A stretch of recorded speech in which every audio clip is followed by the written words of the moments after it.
What's happening, guys? It's Bharatnath call for iGyaan.in, and as I promised, the Samsung Galaxy camera is in studio, and we have a sealed box over here. You can see that we have a nice box.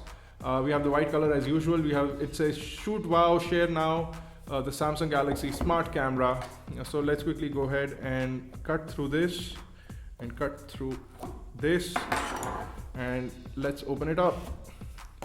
So you can see that we have the camera first, no protective packaging. We just have this tab that pulls out the camera from the back over here. You can see that it has the protector on the back.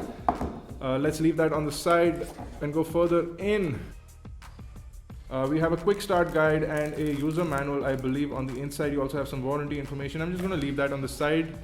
And look at this. We have a nice USB to micro USB charging cable, white color as well. And you have a really nice looking charger from Samsung, again Indian pin on one side and a USB 2 port on the other side.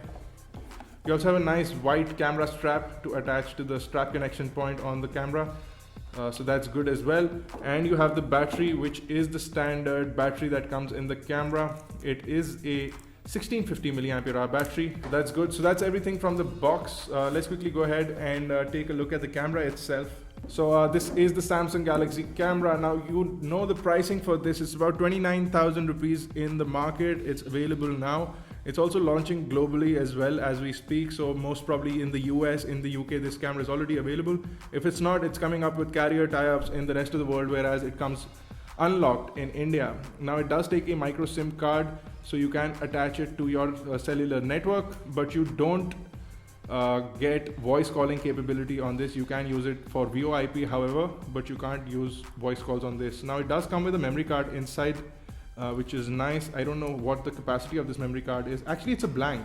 It's not a memory card, it's just a memory card slot blank. So it's a blank memory card in there, so that probably for protection against dust or whatever, I don't know. So an empty memory card is also in the box. Now the overall weight of the camera is about 300 grams with the battery, which is fairly nice, fairly heavy when you compare it to a smartphone, but fairly light if you compare it to a camera. If you look at the back over here, we have a 4.8 inch display, which is an HD display. So you have 1280 by 720 pixel display, so 1280 horizontally, 720 vertically, or if you look at it this way, 1280 vertically and 720 horizontally, which is fairly nice. You have a SLCD display, so you can expect nicer outdoor visibility on the back. You also have Corning Gorilla Glass 2, so you can expect it to be nice, tough, scratch resistant and impact resistant. However, if you're going to be using this camera, I do recommend that you find a screen protector that fits this anti-glare one, as that would be nice. If you look at the top over here, you have the camera shutter button located conveniently in the right place. You also have the zoom toggle, which is also doubling up as your volume rocker. You also have a microphone over here, and you have the power button for the camera. You also have a button to pop up the flash, which I believe was a spring-loaded button, and it is. So you can see that the spring-loaded button for the pop-up flash, which is over here. And you can see in the front over here, we have the Samsung zoom lens. It is a Samsung lens, not a Schneidler lens that Samsung usually uses. It is a 23mm lens. It does do 21x optical zoom, but it has a 16.3 megapixel sensor on the inside, which is absolutely brilliant. So you do have a xenon flash on the camera, which is this pop-up flash, which is absolutely brilliant as well. You also have a focus helping light, or an autofocus light, which is good. You have a Samsung logo over here. You have the nice rubbery grippage area on the top right or the front right, which looks nice and feels really great when you're holding the camera with one hand, which is primarily going to be your right hand. On the right hand side, you have the 3.5mm headphone jack. You have the micro USB charging and data syncing port, and you have the strap connection point over here. On the bottom, you have the battery compartment, the micro SD card slot, and the micro SIM slot, along with an HDMI out port. You also have a 1/4 inch tripod mount, which is a standard tripod mount. On the left, you have a speakerphone and the flash pop-up button. So that's a quick look at the outside of the camera. Let's quickly turn it on and I'll show you the interface. So you can see this is the Samsung Galaxy camera. The model number is EK-GC100. It should load up fairly fast.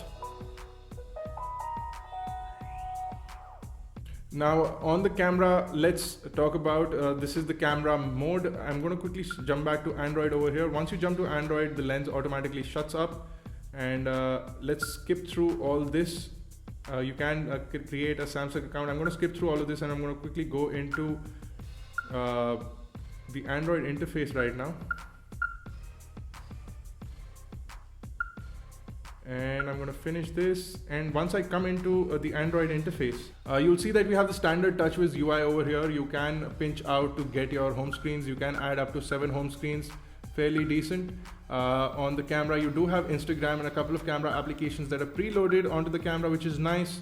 If I quickly jump into settings, I'll show you that this device is running Jelly Bean out of the box, which is absolutely brilliant. Android 4.1.1 Jelly Bean. You also get Google Now integration. All of that is preloaded onto the device. You also have a photo wizard and a video editor application that is preloaded by Samsung. Now if we talk about the processor, you have a Samsung Exynos processor, which is a quad-core processor on this device, which is running on 1.4 gigahertz. It is a Cortex A9, and you have the Mali 400MP GPU for graphics handling. Like I said, it comes with Android 4.1 Jelly Bean out of the box. And it has 8 GB of storage and 1 GB of RAM, which is nice. Overall, it seems like a great camera alternative. How it does in the camera department will be seen in our full review video. If you want to take a look at the interface and the shooting modes on this camera, we have already done a video and we'll link it on the screen right now. So you can see the video. Just click on the video right now to go to our shooting modes sample video. And you can take a look at all the shooting modes in the camera interface properly on that video on our channel, iGyaan, on YouTube. So if you have any questions or queries, you can see the unboxing and fully detailed specs of the Galaxy camera on iGyaan.in. If you have any questions or queries, you can leave them in the comment section below, or on Facebook, Twitter, Google+. And of course, do subscribe to our channel on YouTube, youtube.com/iGyaan, youtube.com/iGyaanTV. For iGyaan Networks, this has been Bharat Nagpal. Thank you guys for watching.